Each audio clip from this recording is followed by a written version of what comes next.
Hello friends, ఈరోజు recipe వచ్చేసి చుక్కకూర గోంగూర రోటి పచ్చడి. మీలో చుక్కకూర పప్పు తినుంటారు, గోంగూర పప్పు తినుంటారు, కానీ ఈ రెండు కాంబినేషన్లో పచ్చడి ఎప్పుడైనా తిన్నారా? లేకపోతే ఒకసారి ట్రై చేయండి, హెల్త్కి చాలా మంచిది.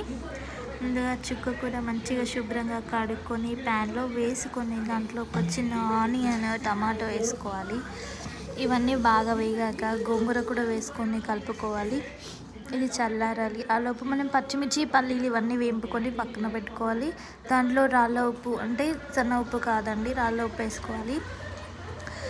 రోటి తీసుకొని దాంట్లో ఫస్ట్ పచ్చిమిర్చి, పల్లీలు, ఉప్పు వేసి దాన్ని మెత్తగా మెదుపుకోవాలి. చాలా టైం పడుతుంది.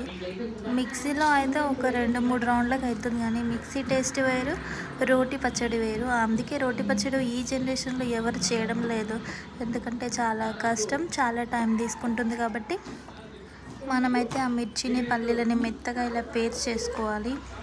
కొంచెం మా మమ్మీ చేస్తుంది, ఇది నాకు రాదు. సో ఇప్పుడు చల్లారిన ఇది చుక్కకూర, గోంగూర, టమాటాలని దీంట్లో యాడ్ చేసుకొని వీటన్నిటిని మెత్తగా ఇలా మెదుపుకోవాలి, మెత్తగా రుబ్బుకోవాలి. టైం పట్టినా పర్లేదు, కానీ టేస్ట్ అయితే చాలా బాగుంటుంది రోటి పచ్చడి.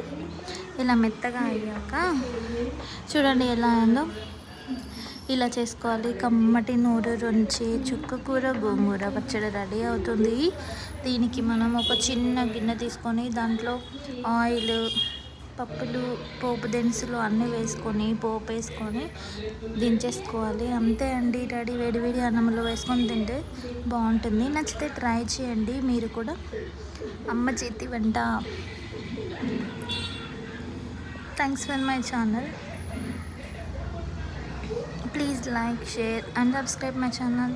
బాయ్. టేస్ట్ చూస్తున్నాను, మమ్మీ టేస్ట్ చూడమంటుంది, ఉప్పు సరిపోయిందా లేదా అని. పర్ఫెక్ట్. బాయ్.